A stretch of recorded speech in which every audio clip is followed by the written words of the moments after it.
ओम शांताकारं भुजगशयनं पद्मनाभं सुरेशं विश्वाधारं गगनसदृशं मेघवर्णं शुभांगं लक्ष्मीकान्तं कमलनयनं योगभिर्ध्यानगम्यं वन्दे विष्णु भवभयहरणं सर्वलोकैकनाथं। श्रीकृष्ण गोविंद हरे मुरारी, हे नाथ नारायण वासुदेवा।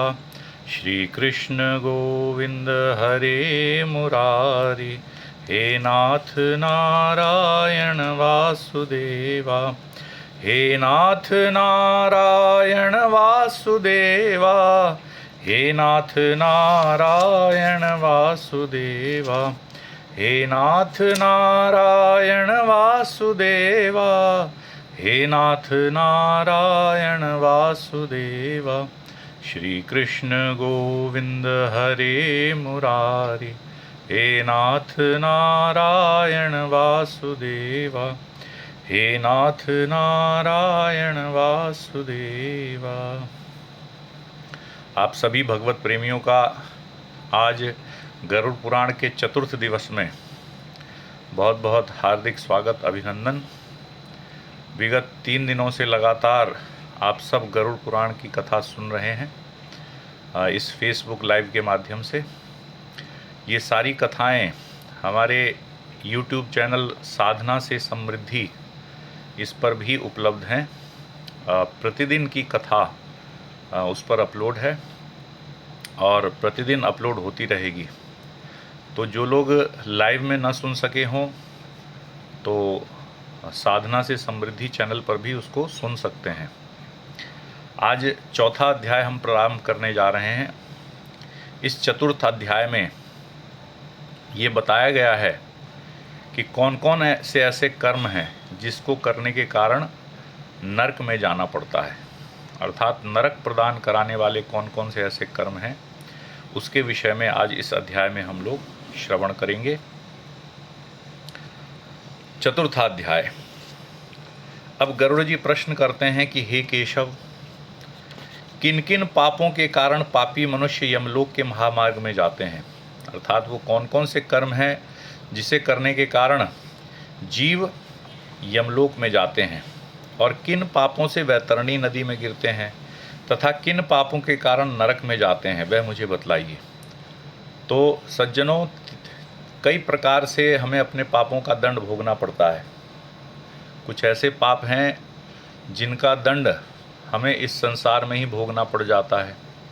कुछ ऐसे पाप हैं जिनका दंड यमलोक के महामार्ग में, जैसा कि बताया कि उस मार्ग में 1 वर्ष तक कितने कष्ट सहन करके यमलोक तक पहुंचा जाता है। उसके बाद जब यमलोक में जाकर पेशी होती है, दंड का निर्धारण होता है, सज़ा मिलती है, तो नाना प्रकार के कष्ट दिए जाते हैं नाना प्रकार के नरकों में। और इससे भी यदि कोई पाप कर्म बच गए तो अगले जन्म में उनके फलों को भोगना पड़ता है। तो बहुत ही कठिन विधान है कर्म के फलों का। इसीलिए बार बार ये कहा जाता है कि बड़े सोच समझकर कर्म करने चाहिए, सदा अच्छे कर्म करने चाहिए। तो किन किन पापों से यमलोक के मार्ग में जाते हैं, किन पापों से वैतरणी नामक घोर नदी में गिरते हैं, और किन पापों से भयानक नरकों का दंड प्राप्त होता है, ये गरुड़ जी पूछ रहे हैं भगवान विष्णु से। तो भगवान कहते हैं कि सदा पाप कर्म में लगे हुए शुभ कर्म से विमुख प्राणी एक नरक से दूसरे नरक को, एक दुख के बाद दूसरे दुख को तथा एक भय के बाद दूसरे भय को प्राप्त होते हैं। अर्थात उनको कहीं चैन नहीं मिलता। एक कष्ट जब समाप्त होता है तो दूसरा कष्ट प्रारंभ हो जाता है पापियों का।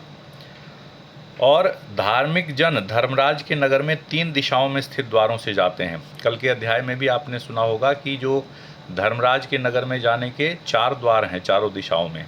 तो पापियों का जाने का जो मार्ग है वो दक्षिण दिशा का मार्ग है, परंतु पूर्व, उत्तर और पश्चिम की दिशा से धार्मिक लोग जाते हैं जिन्होंने अच्छे कर्म किए होते हैं।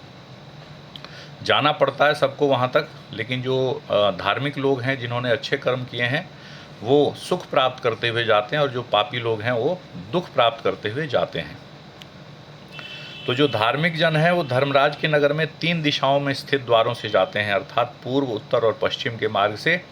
और जो पापी पुरुष हैं वो दक्षिण द्वार के मार्ग से वहाँ जाते हैं। जो पापियों की आत्माएं हैं वो दक्षिण द्वार के मार्ग से वहाँ जाती है। और इसी महादुखदायी दक्षिणी मार्ग में वैतरणी नाम की नदी है। जो वैतरणी नदी है वो इसी दक्षिणी मार्ग में बहती है। उसमें जो जो पापी जाते हैं उसके विषय में मैं तुम्हें बतलाता हूँ। भगवान कहते हैं उस वैतरणी नदी में जो पापी लोग डूबते हैं उसके विषय में सुनो। जो ब्राह्मणों की हत्या करते हैं, सुरापान करने वाले हैं अर्थात मदिरा का पान करते हैं, जो गाय की हत्या करते हैं, बालकों की हत्या करते हैं अथवा स्त्रियों की हत्या करते हैं, अर्थात किसी भी प्रकार से किसी की हत्या करने वाले, किसी को मार डालने वाले, गर्भपात करने वाले और गुप्त रूप से पाप करने वाले। गर्भपात भी एक बहुत बड़ा पाप बतलाया गया है। तो जो गर्भपात करने और कराने वाले हैं और जो गुप्त रूप से यानी छुप के जो पाप करते हैं, उनको लगता है कि मुझे कोई देख नहीं रहा, लेकिन जैसा कि बताया धर्मराज और उनके गुप्तचर जो हैं वो सदा सबको देखते रहते हैं कि कौन क्या कर्म कर रहा है, किसने क्या काम किया है। तो ऐसे लोग जो गुप्त रूप से पाप करते हैं, जो गुरु के धन का हरण करते हैं, अपने गुरु का धन जो हर लेते हैं, ब्राह्मणों का धन हरने वाले अथवा देवताओं का धन हरने वाले, यानी देवताओं के निमित्त जो धन है उसका हरण करके अपने निजी कार्यों में यूज़ करने वाले, उपयोग करने वाले। उसके बाद स्त्रियों का अथवा बालकों का जो धन है उसको हरण करने वाले। जो स्त्रियां हैं उनके धन को अथवा जो छोटे बच्चे हैं उनका जो धन है उसको हड़पने वाले जो हैं वो भी जाते हैं वैतरणी नदी में। जो ऋण लेकर उसे नहीं लौटाते, आजकल ये एक बड़ा भारी कॉन्सेप्ट है कि लोगों से कर्जा ले लेते हैं और कर्जा लेकर आनंदमय जीवन जीते हैं, और जब कर्जा वापस करने की बारी आती है तो कहते हैं हमारे पास है ही नहीं, कर्जा नहीं लौटाते। तो ऐसे लोग भी वैतरणी में जाते हैं। किसी की धरोहर का अपहरण करने वाले, विश्वासघात करने वाले, किसी की कोई वस्तु यदि किसी के पास छोड़कर जाता है और वापस आकर मांगता है तो मना कर देते हैं, उसको हड़प लेते हैं ऐसे लोग। या किसी का विश्वासघात करते हैं, किसी को विष देकर मार डालने वाले, दूसरे के दोषों को ग्रहण करने वाले, दूसरों की बुराइयों को अपने अंदर समाहित करने वाले, उसको ग्रहण करने वाले, गुणों की प्रशंसा न करने वाले और गुणवानों के साथ ईर्ष्या रखने वाले। जो गुणी लोग हैं, जो अच्छे लोग हैं, उनकी प्रशंसा नहीं करते और उनके साथ ईर्ष्या रखते हैं, जलन रखते हैं उनके साथ। नीचों के साथ अनुराग रखने वाले, जो नीच व्यक्ति हैं, बुरे कर्म करने वाले हैं, उनके साथ बड़ा प्रेम रखते हैं। इसके अलावा जो मूढ़ हैं, सत्संगति से दूर रहते हैं, जो तीर्थों, सज्जनों, सत्कर्मों, गुरुजनों और देवताओं की निंदा करते हैं, जो जितने धार्मिक चीज़ें हैं उनकी निंदा करते हैं। ये भी ऐसे भी लोग बहुत हैं जो कहते हैं कि ये सब बेकार की बातें हैं, ये सब धर्म कर्म सब कुछ नहीं है, खाओ पियो मौज करो, जीवन जियो आनंद से। तो ऐसे लोग किसी कर्म को करने से डरते नहीं और बाद में इस प्रकार के दुखों को भोगते हैं। जो वेदों की, पुराणों की और जो हमारे धार्मिक ग्रंथ हैं उनको दूषित करते हैं, उनके बारे में गलत गलत धारणाएं फैलाते हैं, जानते कुछ नहीं वेदों और उपनिषदों के बारे में और उसकी गलत गलत व्याख्या प्रस्तुत करते हैं, ऐसे लोग वैतरणी में जाते हैं। दुखी व्यक्ति को देखकर प्रसन्न होने वाले, प्रसन्न को दुख देने वाले। जो लोग सुखी हैं उनको देखकर तो उनको बड़ा दुख होता है, और जो उनको दुख देने से उनको बड़ी प्रसन्नता होती है। यानी जो सामने वाला यदि प्रसन्न है तो उनको दुख होता है और सामने वाले को दुख देने से उन्हें बड़ी खुशी मिलती है। दुर्वचन बोलने वाले तथा सदा दूषित चित्तवृत्ति वाले, जो बुरी बुरी बातें लोगों को कहते हैं, गालियां देते हैं, ऐसे लोग वैतरणी में जाते हैं। जो हितकर वाक्य और शास्त्रीय वचनों को कभी नहीं सुनते, अपने आप को सर्वश्रेष्ठ समझते हैं, घमंडी हैं, मूर्ख होते हुए भी अपने आप को विद्वान मानते हैं, ऐसे व्यक्ति और जो इस प्रकार के जो पाप करने वाले हैं वे अधर्मी जीव रात दिन रोते हुए यम मार्ग में जाते हैं। यमदूतों के द्वारा पीटे जाते हुए वे पापी वैतरणी की ओर जाते हैं और उसमें गिरते हैं। ऐसे उन पापियों के विषय में सुनो। तो बार बार कहते हैं यमदूत मुदगरों से, भालों से, बर्छियों से, डंडों से खूब पिटाई करते हैं और उनको क्या करते हैं, वैतरणी की ओर ले जाते हैं। ऐसे लोग कौन हैं? जो माता पिता, गुरु, आचार्य तथा पूज्य जनों को अपमानित करते हैं, वे मनुष्य वैतरणी में डूबते हैं। अपने माता, अपने पिता, अपने गुरु, आचार्य इत्यादि को जो अपमानित करते हैं, उनसे दुर्वचन बोलते हैं, वे वैतरणी में जाते हैं। जो पुरुष पतिव्रता, सच्चरित्र, उत्तम कुल में उत्पन्न, विनय से युक्त अपनी स्त्री को द्वेष के कारण छोड़ देता है, वह वैतरणी में जाता है। यानी पत्नी बड़ी अच्छी है, अच्छे कुल से है, अच्छे स्वभाव की है, लेकिन द्वेष के कारण उसको छोड़ देता है अपनी पत्नी को, ऐसा व्यक्ति भी वैतरणी में जाता है। जो हजारों गुणों के होने पर भी सत्पुरुषों में दोष लगाते हैं, उनकी अवहेलना करते हैं, वे वैतरणी में जाते हैं। सज्जनों को जो अपमानित करते हैं, जो उनमें दोष लगाते हैं, उनकी निंदा करते हैं, उन पर कोई लांछन लगाते हैं, ऐसे लोग वैतरणी में जाते हैं। वचन देकर के जो यथार्थ रूप में दान नहीं देता और बुला करके जो कहता है कि नहीं है, वे दोनों सदा वैतरणी में जाते हैं। अर्थात किसी गरीब व्यक्ति को कोई व्यक्ति ये आश्वासन दे कि तुम हमारे घर आना, हम तुमको अनाज देंगे, कंबल देंगे, वस्त्र देंगे, और यदि वो व्यक्ति आए घर पे मांगने के लिए तो वहाँ उसको कह दे कि नहीं है हमारे पास, तो ऐसे व्यक्ति वैतरणी में जाते हैं। और जो वचन दे देते हैं कि हाँ हम इस प्रकार से दान करेंगे और वास्तविक रूप में उस दान को नहीं देते, वो भी वैतरणी में जाते हैं। स्वयं दी हुई वस्तु का जो अपहरण कर लेता है, किसी को कोई वस्तु का दान देकर वापस छीन लेता है, अथवा दान देकर पश्चाताप करता है, दान देने के बाद मन में पछतावा आता है कि अरे इतनी अच्छी चीज़ हमने कैसे दान कर दी, ये तो हम अपने आप उपयोग करते। तो ऐसा व्यक्ति जो दूसरे की आजीविका का हरण करता है, किसी की रोजी रोटी छीन लेता है, तो वो वैतरणी में जाता है। किसी को दान देने से रोकता है, कोई व्यक्ति मन में इच्छा हुई कुछ हम दान करें और उसको रोक दे, अरे क्यों दान कर रहे हो, ये तो अपने यूज़ की चीज़ है, इसको मत दो, तो ऐसा व्यक्ति भी वैतरणी में जाता है। यज्ञ का विध्वंस करता है, कथा को भंग करता है, क्षेत्र की सीमा का हरण कर लेता है, और जो गोचर भूमि को जोतता है वह वैतरणी में जाता है। किसी यज्ञ में विघ्न डालने वाला, किसी कथा में विघ्न डालने वाला, अथवा जो गोचर भूमि है, पूर्व काल में क्या होता था सज्जनों की, जो गाय चरने के लिए अलग से भूमि निर्धारित होती थी गांव इत्यादि में, उसको खेती के काम में नहीं लाते थे लोग, अनाज उपजाने के लिए नहीं, केवल गायों के चरने के लिए वो स्थान सुरक्षित रहता था। तो ऐसे स्थान को जो अनाज उपजाने के लिए कब्जा कर उसको जोतता है, उसमें अनाज उपजाता है, ऐसा व्यक्ति भी वैतरणी में जाता है। ब्राह्मण होकर रस विक्रय करने वाला, अर्थात ब्राह्मण जाति में उत्पन्न है फिर भी रस विक्रय का मतलब है मदिरा इत्यादि बेचने वाला ब्राह्मण। शूद्र स्त्री से विवाह करने वाला ब्राह्मण, और वेदों में जो लिखा गया है यज्ञ, उसके अतिरिक्त अपने लिए पशुओं की हत्या करने वाला। जो कुछ ऐसे यज्ञ हैं वेदों में जिसमें पशु बलि दी जाती है, परंतु इसके अतिरिक्त अपने भक्षण के लिए, अपने खाने के लिए यदि किसी पशु की हत्या करता है तो व्यक्ति वैतरणी नदी में जाता है। ब्रह्म कर्म से च्युत, अर्थात ब्रह्म कर्म से गिरा हुआ, ब्राह्मणों के जो कर्म है उससे जो गिरा हुआ है वो कार्य नहीं करता। क्या क्या करता है? मांस खाता है, मदिरा पीता है, और उसका स्वभाव जो है उच्छृंखल है, यानी कुछ भी उल्टे सीधे कर्म करता है। तो ऐसा ब्राह्मण जो है, जो शास्त्रों को पढ़ता नहीं, वेदों को पढ़ता नहीं, तो ऐसा ब्राह्मण जो है वो वैतरणी में जाता है। जिनको जो कार्य नहीं करने चाहिए वो कार्य जब करते हैं तो वैतरणी में जाते हैं। जो किसी पराई स्त्री का अपहरण कर लेता है, कन्या के साथ कामाचार की इच्छा रखता है, और जो किसी स्त्री के सतीत्व को नष्ट कर देता है, ऐसा व्यक्ति वैतरणी में जाकर गिरता है। ये सभी तथा इस प्रकार के और भी बहुत निषिद्ध आचरण करने में लगे हुए तथा शास्त्रों में लिखित कर्मों को त्यागने वाले मूढ़ वैतरणी नदी में गिरते हैं।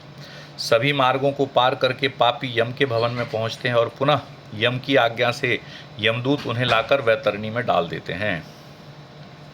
हे खगराज, यह वैतरणी नदी कष्ट प्रदान करने वाले सभी प्रमुख नरकों में सर्वाधिक कष्टप्रद है। यानी जो वैतरणी नदी का कष्ट है वो सभी नदियों में सर्वाधिक कष्टप्रद है, सभी नरकों के मुकाबले बहुत अधिक कष्टदायिनी है।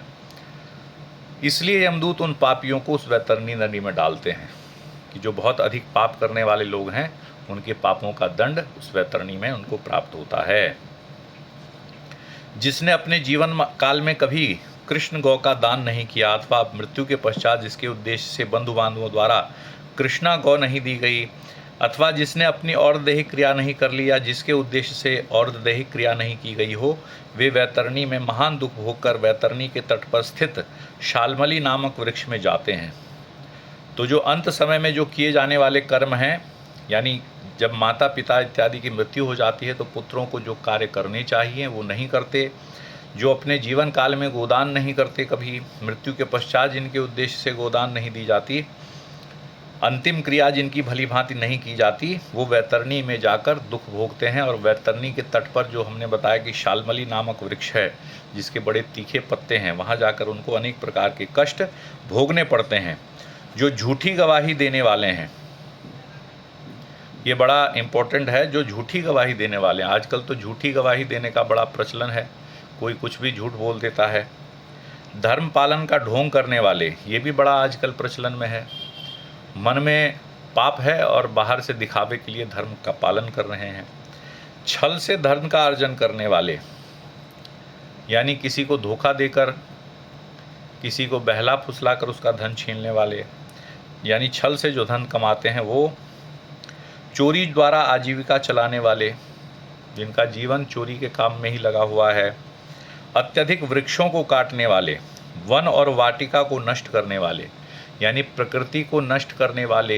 प्राकृतिक जो पेड़ पौधे हैं, वन वाटिका इत्यादि हैं, उनको नष्ट करना भी एक बहुत बड़े पाप की श्रेणी में आता है। इसलिए वृक्ष इत्यादि नहीं काटना चाहिए, महापाप की श्रेणी में आता है।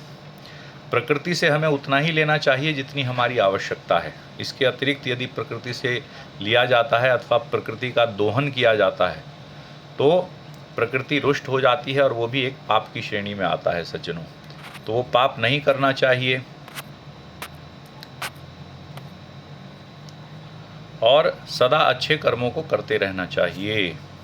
तो यही इस गरुड़ पुराण का मुख्य उद्देश्य है कि हमें कर्म कैसे करने चाहिए जिससे कि हमें नरक की यातना न भोगनी पड़े अथवा इस जीवन में भी हमें कष्ट और दुख न उठाना पड़े। तो और क्या कहते हैं कि जो अत्यधिक वृक्षों को काटते हैं, वन और वाटिका को नष्ट करते हैं, वे वैतरणी में जाते हैं। व्रत और तीर्थ का परित्याग करने वाले, जो नाना प्रकार के व्रत इत्यादि बताए गए हैं उनका भी परित्याग करते हैं, और जो तीर्थ यात्रा इत्यादि नहीं करते, तीर्थों का भी जो परित्याग कर देते हैं, वे भी। किसी विधवा स्त्री के शील को नष्ट करने वाले, किसी स्त्री की वैधव्यता यदि है तो उसके प्रति काम वासना रखने वाले, काम भाव रखने वाले। जो स्त्री अपने पति में दोष लगाकर पर पुरुष में आसक्त होती है, ये सभी और इस प्रकार के अन्य पापी भी शाल्मली वृक्ष द्वारा बहुत प्रताड़ना प्राप्त करते हैं। जो स्त्रियां अपने पति को दोष लगाती हैं और जो दूसरे पुरुषों में आसक्त होती हैं, दूसरे पुरुषों का संसर्ग करती हैं, ऐसी स्त्रियां भी शाल्मली वृक्ष द्वारा ताड़ना प्राप्त करते हैं। वहाँ यमदूत क्या करते हैं, उनको उल्टा लटका देते हैं और खूब उनकी पिटाई करते हैं लाठी डंडों से। उनके पीटने से नीचे गिरे हुए उन पापियों को यमदूत नरकों में फेंक देते हैं। उन नरकों में जो पापी गिरते हैं उसके विषय में सुनो। तो अब वहाँ से जो अन्य नरकों में जाने वाले हैं उनके विषय में बतला रहे हैं भगवान। वेद की निंदा करने वाले अर्थात नास्तिक व्यक्ति, मर्यादा का उल्लंघन करने वाले, अत्यधिक कंजूस, विषयों में ही डूबे रहने वाले, दंभी तथा कृतघ्न मनुष्य निश्चित ही नरकों में जाते हैं। तो जो विषय वासना इत्यादि है उसमें सदा जो डूबे रहते हैं ऐसे व्यक्ति नरकों में जाते हैं। दंभी कहते हैं जिसमें बहुत अधिक अहंकार होता है, दंभ होता है, अभिमान होता है, ऐसे अभिमानी अहंकारी व्यक्ति भी नरकों में जाते हैं। और कृतघ्न कहा जाता है जो किसी का एहसान नहीं मानता, दूसरों का उपकार नहीं मानता, ऐसा व्यक्ति कृतघ्न कहलाता है, वो निश्चित ही नरकों में जाते हैं। इसके अलावा कहते हैं जो कुआं, तालाब, बावली, देवालय तथा सार्वजनिक स्थान अर्थात धर्मशाला इत्यादि को नष्ट करते हैं, वे भी निश्चित ही नरकों में जाते हैं। तो जो भी स्थान ऐसा है जहाँ कुछ लोगों को लाभ मिलता हो, जैसे धर्मशाला है, मंदिर है अथवा बाग बगीचा है या कोई कुआं है, तालाब है इत्यादि, उससे जो सब लोग सुख प्राप्त करते हों, ऐसे स्थान को नष्ट नहीं करना चाहिए। बल्कि जो बताया गया है कि जो बड़े बड़े राजा महाराजा सेठ इत्यादि थे वो इन सब चीज़ों को बनवाते थे। जिनके पास कुछ धन का साधन था वो ऐसी चीज़ों को बनवाने का प्रयास करते थे कि लोगों को लाभ मिलता रहे। लेकिन बनाता तो नहीं, लेकिन ऐसी चीज़ों को जो नष्ट कर देता है, जो तोड़ देता है, ऐसा व्यक्ति नरकों में गिरता है। स्त्रियों, छोटे बच्चों, नौकरों तथा श्रेष्ठ जनों को छोड़कर एवं पितरों और देवताओं की पूजा का परित्याग करके जो भोजन करता है वह नरकों में जाता है। जो रास्ते को कीलों से, पुलों से, लकड़ियों तथा पत्थरों एवं कांटों से रोकते हैं वे निश्चित ही नरकों में जाते हैं। तो जो आने जाने का रास्ता है उसको किसी भी प्रकार से यदि रोका जाता है, उसमें कोई विघ्न डालकर लोगों को आने जाने से रोका जाता है, तो ऐसा व्यक्ति निश्चित ही नरकों में जाता है। जो मंद पुरुष भगवान शिव, भगवती शक्ति, नारायण, सूर्य, गणेश, सद्गुरु और विद्वान इनकी पूजा नहीं करते वे नरकों में जाते हैं। तो कौन कौन पूजनीय हैं? भगवान शिव, भगवती शक्ति, नारायण, सूर्य, गणेश, गुरु और विद्वान व्यक्ति, इन सब की पूजा करनी चाहिए। जो ये नहीं करते वो नरकों में जाते हैं। दासी को अपनी शैया पर बिठाने से ब्राह्मण अधोगति को प्राप्त होता है और शूद्र स्त्री से संतान उत्पन्न करने पर वह ब्राह्मणत्व से ही गिर जाता है। ऐसा अधम ब्राह्मण नमस्कार के योग्य नहीं होता। अर्थात जो ब्राह्मण है और जो ब्रह्म कर्म से गिरा हुआ है, जिसने ब्रह्म कर्म नहीं किया बल्कि शूद्र स्त्रियों का समागम करके उससे संतान उत्पन्न करता है, तो ऐसा अधम ब्राह्मण नमस्कार करने के योग्य नहीं रह जाता। ऐसे ब्राह्मण को जो नमस्कार करता है उसको भी दोष लगता है। दूसरों के कलह से प्रसन्न होने वाला जो मनुष्य ब्राह्मणों तथा गौओं की लड़ाई को नहीं रुकवाते बल्कि ऐसा देखकर प्रसन्न होते हैं अथवा उसका समर्थन करते हैं, उसे बढ़ावा देते हैं, वे अवश्य ही नरकों में जाते हैं। तो कहीं गाय यदि लड़ रही हो या कोई ब्राह्मण दो लड़ रहे हो तो उनकी लड़ाई को रुकवा देना चाहिए, बल्कि उसे देखकर प्रसन्न नहीं होना चाहिए, उसे रुकवाना चाहिए। जो लोग उसको बढ़ावा देते हैं और अधिक उस लड़ाई को समर्थन करते हैं वे नरकों में जाते हैं। जिसका कोई दूसरा शरण नहीं है, ऐसी पति परायणा स्त्री की ऋतुकाल में उपेक्षा करने वाला निश्चित ही नरकों में जाता है। तो जो अपनी स्त्री की उपेक्षा करता है, उसकी इच्छाओं को पूर्ण नहीं करता, वह भी नरकों में जाता है। जो कामांध पुरुष रजस्वला स्त्री से गमन करते हैं अथवा पर्व के दिनों में, अर्थात अमावस्या, पूर्णिमा इत्यादि पर्व जो हैं उनमें, एकादशी इत्यादि पर्वों में, जल में, दिन में, श्राद्ध के दिन में कामुक होकर स्त्री संग करते हैं, वे नरकों में जाते हैं। तो जो पर्व के दिन हैं, जो त्यौहार के दिन हैं और ऐसे दिन हैं जहाँ भक्ति भाव रहना चाहिए, उन दिनों में जो स्त्री संग करते हैं कामुक होकर श्राद्धों के दिन में, वो नरकों में जाते हैं।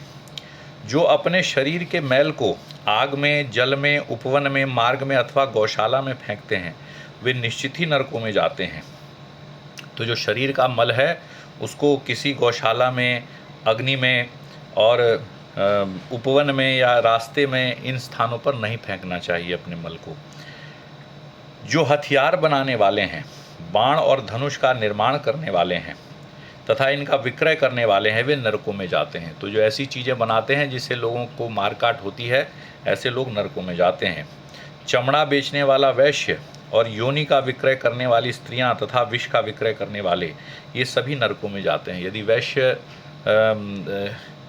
वैश्य कुल में उत्पन्न होकर चमड़ा इत्यादि बेचता है तो व्यक्ति नरकों में जाता है, और स्त्रियां जो वैश्या इत्यादि का कर्म करती है वो सब नरकों में जाते हैं।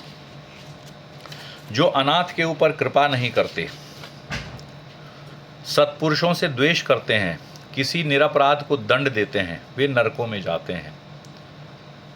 तो जो अनाथ है, जिसका कहीं कोई नहीं है, उसके ऊपर कृपा करनी चाहिए, उसकी सहायता करनी चाहिए, और किसी निरपराध को दंड नहीं देना चाहिए। जिसने अगर कोई गलती नहीं की तो उसको दंड नहीं देना चाहिए। यदि ऐसा कुछ करते हैं तो नरकों में जाना पड़ता है।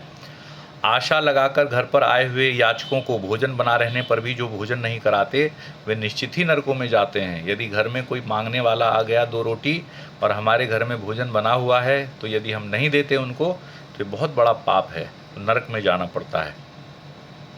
जो सभी प्राणियों में विश्वास नहीं करते, उन पर दया नहीं करते तथा जो सभी प्राणियों के प्रति कुटिलता का व्यवहार करते हैं, यानी लोगों के साथ नाना प्रकार का छल कपट करते हैं और दूसरे लोगों पर विश्वास नहीं करते, वे नरकों में जाते हैं। जो अजितेंद्रिय पुरुष नियमों को स्वीकार करके बाद में उन्हें त्याग देते हैं, वे नरकों में जाते हैं। तो किसी धार्मिक नियम को कोई स्वीकार कर ले और बाद में उसे त्याग दे, उसे छोड़ दे, तो वह नरकों में जाता है। जो आध्यात्म विद्या प्रदान करने वाले गुरु को नहीं मानते, जो पुराण वक्ता को नहीं मानते, वे नरकों में जाते हैं।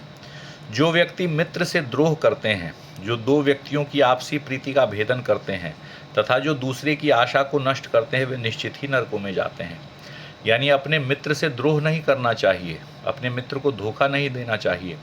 और कहते हैं कि जो दो व्यक्तियों की आपसी प्रीति का भेदन करते हैं, जो दो लोगों में बड़ी मित्रता होती है, बड़ा प्रेम होता है, उसमें जो फूट डाल देते हैं, उनका आपस में झगड़ा करा देते हैं, ऐसे लोग नरकों में जाते हैं। विवाह को भंग करने वाला, देव यात्रा में विघ्न उत्पन्न करने वाला तथा तीर्थ यात्रियों को लूटने वाला घोर नरक में वास करता है और वहाँ से उसका पुनरावर्तन नहीं होता। ये 3 पाप जो हैं ये बड़े भयानक पाप हैं। कौन कौन से? विवाह को भंग करना, यदि किसी का विवाह हो गया है तो पति पत्नी के बीच में कलह कराकर उनका संबंध विच्छेद करा देना, आजकल की भाषा में तलाक कहते हैं, ऐसा करा देना। या कहीं किसी की शादी की बात चल रही है, उसमें कुछ विघ्न डाल देना कि शादी तुड़वा देना, ऐसा व्यक्ति। और जो देव यात्रा में विघ्न उत्पन्न करता है, यानी कहीं तीर्थ यात्रा जा रही है तो उस यात्रा को जाने न दे, उसमें कोई विघ्न डाल दे। अथवा जो तीर्थ यात्रियों को लूटते हैं, रास्ते में जो तीर्थ यात्रा में जा रहे हैं व्यक्ति उनको लूट लेते हैं, ऐसे व्यक्ति ये 3 पाप करने वाले घोर नरक में निवास करते हैं। बहुत कठिन कठिन नरक इनको भोगना पड़ता है। और कहते हैं वहाँ से उनका पुनरावर्तन नहीं होता, उनकी वापसी नहीं होती, वहाँ परमानेंट उनको वहीं सेटल कर दिया जाता है। 1 वे टिकट जिसको कहा जाता है कि एक बार गए तो बस वहीं पड़े रहे, वापसी नहीं हुई वहाँ से। जो महापापी घर गांव तथा जंगल में आग लगाता है, यमदूत उसे ले जाकर अग्नि कुंडों में पकाते हैं।